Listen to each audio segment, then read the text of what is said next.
Hey guys, how's it going? It's the Attacker Nerd coming at you from the YouTube side of things. Sorry I've been gone recently and just a lot of personal reasons, deaths in the family, so I took a lot of trips. Of course, just I'm moving soon, that's why I got like all my stuff kind of like just coming down slowly but surely, and so I'm doing a lot of packing today. I'm just kind of like been working on this video over time.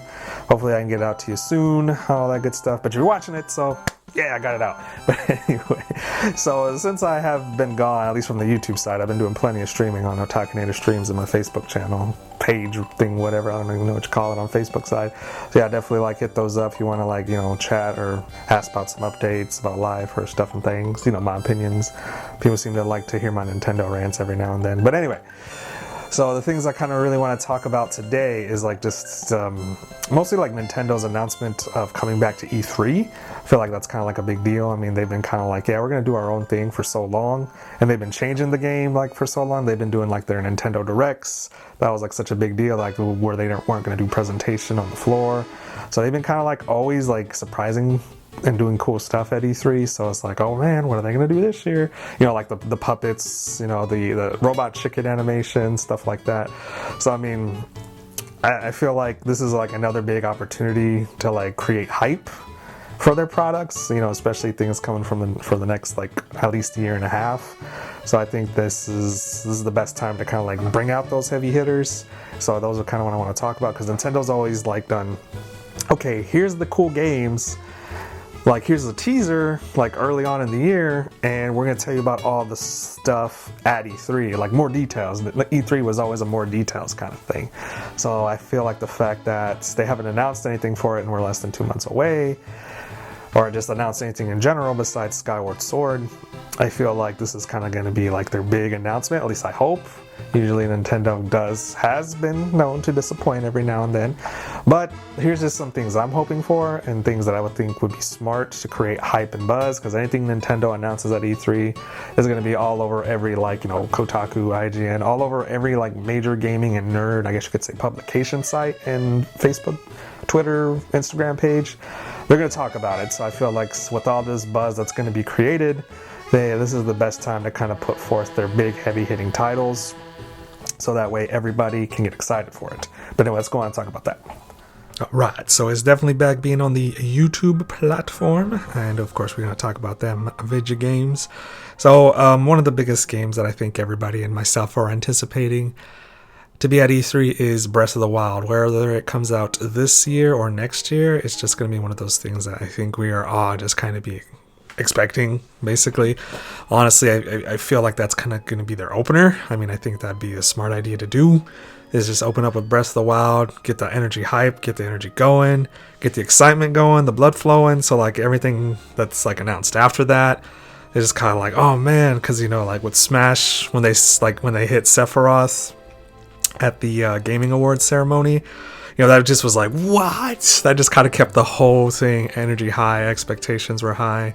And then everything else just kind of seemed so much more hype, even with all the new PS5 game announcements and next gen console / PC game announcements. Everything just kind of seemed high octane at that point forward. I feel for Nintendo's presentation, they should definitely open up with Breath of the Wilds, give some more details. Don't necessarily have to have a release date, but just kind of show us some more footage. Give the dog a bone kind of thing. Just alright, well, we did kind of announce this several years ago, so let's go ahead and it's only been 2, but yeah, let's just give him a bone, throw him a treat, nothing too crazy. I'm not asking for all the details in game, just another teaser, and it's kind of a release window would be very nice, very smart, very wise, and just create some hype, some buzz. And then again, you'll have every publication IGN, Kotaku, all of those other YouTubers just basically marketing for you at that point for your new game, and all you had to do was drop a teaser.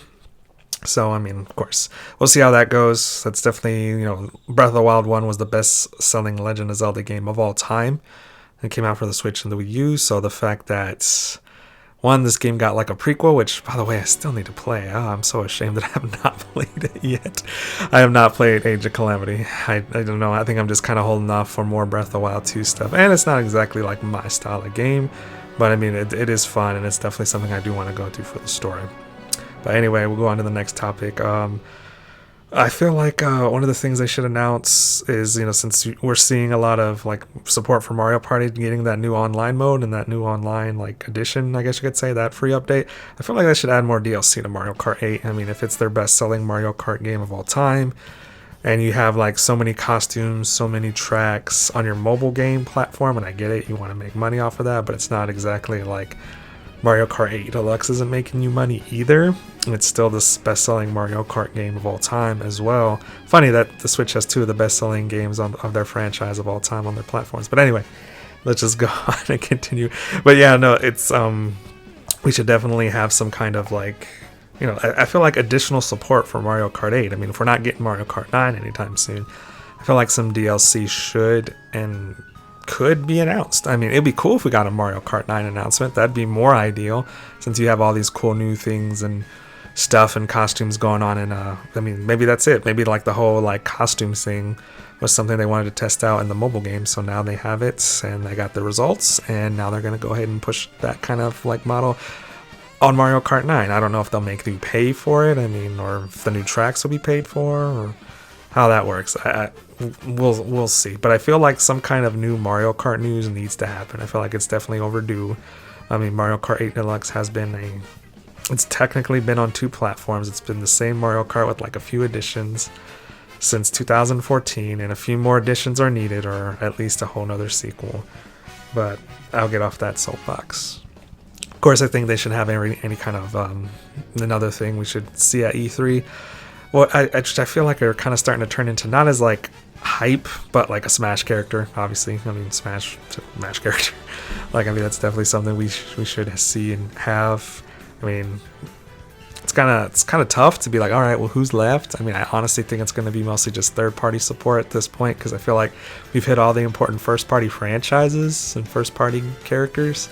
So I think it's just going to be third-party. But I mean, obviously, I feel like that's a default Smash announcement for new characters should happen. I'm kind of moving on from that game. I love that game. I love playing it with the boys and the crew and everything like that, but it's just a game that I don't want to put a lot of time in anymore, because I've already put a lot of time into it already, and it was fun. I got definitely my $60 worth out of it, and I just kind of want to start playing other games. There's a lot of games out there. I got a big, nice, expensive new PC now. I've had it for about a year, and I feel like I don't use it that much for gaming. I mean, but it definitely has a lot of use in terms of like streaming and whatnot, so I'm glad that exists. But I feel like I haven't been using it to its fullest potential. And of course, I still got my PS4. I got my PS4 backlog stuff that I still need to mess with. But anyway, next thing I think they should announce is, of course, new Monster Hunter content. A little bit more details about the update. I know we're already getting an update at the end of May, but I just feel like it's doing so well on the Switch, and it's selling as fast as it's selling. I think the recent numbers shows it at 6 million worldwide. Then yeah, I mean, it's a game that should get more support and should be open about how much support it's getting. Apparently it's a little bit, I mean, this is my first one, so I haven't really played any of the others, but apparently this is kind of like the content trickle it's a trickle, more like the bigger updates that the other games got in the past. So I mean, not sure what to say or think about that. Honestly, I'm on update 1 just dropped. Me and the homies were streaming it. Like, we had like several full teams come in and switch out different people when I streamed that day 1 update, and the game's a lot of fun itself. I mean, like I said, this is my first one, so I'm still not even like done everything I could do before the update. I'm still like several HR ranks below where I could be. So still haven't even gotten through all the content from Monster Hunter. But I do think, like, since that game's doing so well, a lot of people I know and a lot of other streamers are playing it. It's something that should, excuse me, something that should like have some kind of love at E3. Of course, Bayonetta 3. We've heard nothing about Bayonetta 3 forever. Only thing that Platinum Studios or Platinum Games keeps saying is that oh yeah, we're working on it. It's progressing along great. I was like, okay, well, this game was announced in 2017. It was like announced at that E3. Like Nintendo's last E3, this game was announced. So that's already going on 4 years. Like 17, 18, 19, 20, 21. That's 4 years. It's like Legend of Zelda games, like, which is a bigger game, and like stuff like The Witcher, they all have like 5-year development cycles. So the fact that this is a 4-year development cycle already hopefully means that we're reaching the end of its life. I mean, since Bayonetta is more of kind of like a beat 'em up, it kind of makes me wonder, like, well, what can they have? What do they got going? What's going on? Like, I mean, because Platinum Studios has been busy. They've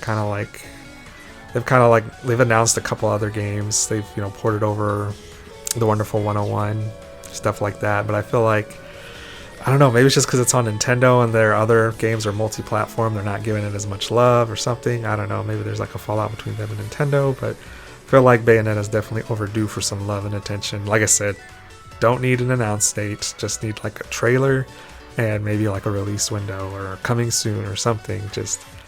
I feel like just some attention is needed for that game. Because that'll create more value for the Switch itself. And of course, the big grand finale, granddaddy of them all, the one that I want and care about the most, Metroid Prime 4. I mean, we literally have just been completely in the dark for that game for so long.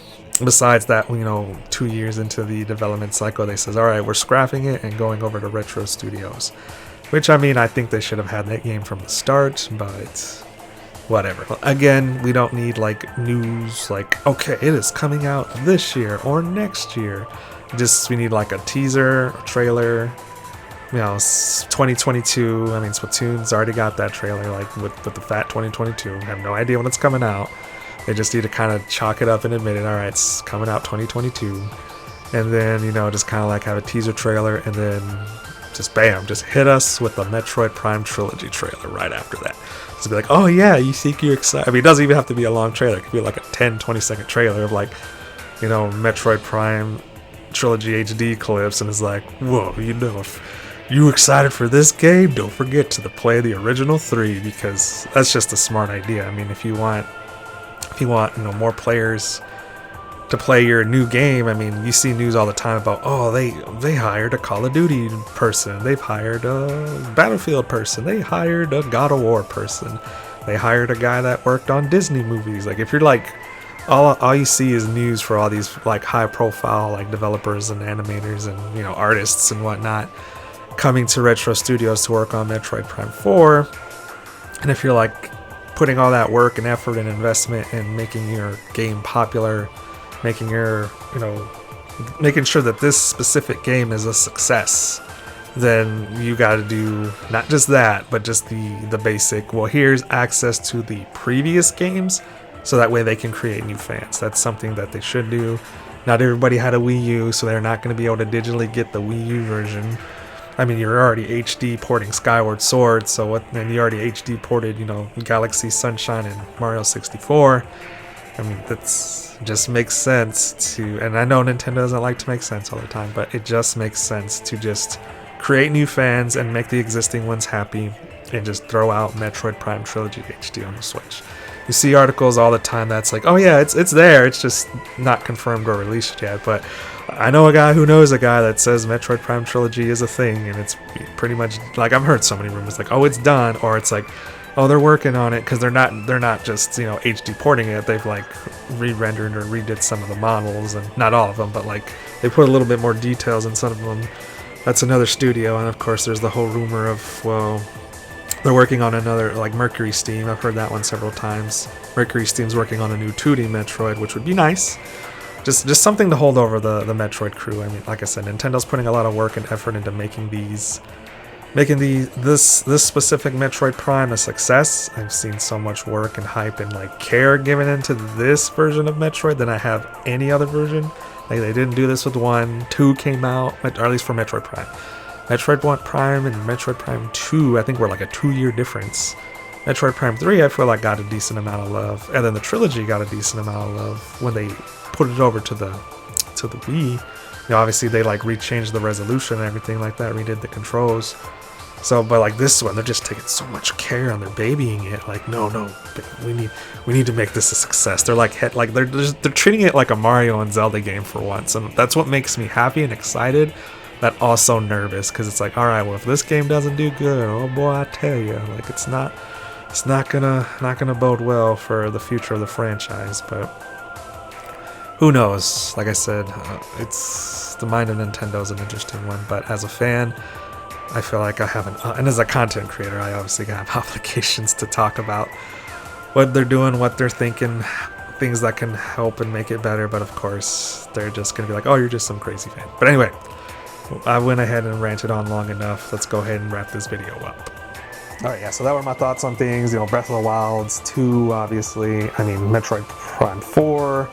I mean, I feel like, again, Mario Kart needs, like, some DLC, since they actually, like, oh, hey, well, you know, we've got some Mario Kart, like, we got all this Mario content for our mobile phone game, but, like, I feel like since Super Mario Party for the Switch got, like, an online mode, and they were able to add that via DLC, they should definitely have no problem adding some kind of DLC to Mario Kart 8. I mean, if they're going to keep that one around, they should add more tracks, add more content. It will literally, I know it's the best-selling, like, Mario Kart game of all time, but it would also add some value to those who've been playing it since the Wii U days. I mean, I get it, your new audience is happy, all the newcomers coming to the Switch, but let's give something for the OGs that were loyal back in the day. I mean, that's just kind of like my opinion, but yeah, I just feel, those are kind of like I said, I think I already went off on about those games and gushed about them enough. Like I said, Monster Hunter is kind of like the new, like, alright, well, you know, they're kind of like not taking place of Smash announcements, but everybody's like, okay, well, what's next for Monster Hunter? Like all my homies are just kind of like on that train right now. So it's a good game. Like I said, I've been streaming it on Twitch, Facebook, all that stuff, whatevers, and people have been enjoying it. So I've been liking the game myself. This is my first Monster Hunter game. It's fantastic. I love it. And a lot of playtime in with the homies. I actually play that game mostly with friends than I do by myself. But anyway, guys, like I said, now that I'm in front of a camera ranting about video games, I can go on and on and on. But yeah, I need to stop so that way I can start working on this and start packing stuff and getting ready for my vacation. And yeah, because I still got that coming up too. That's a whole task in itself. But anyway, no complaining. Good stuff, happy things, new beginnings, good vacation, new moves.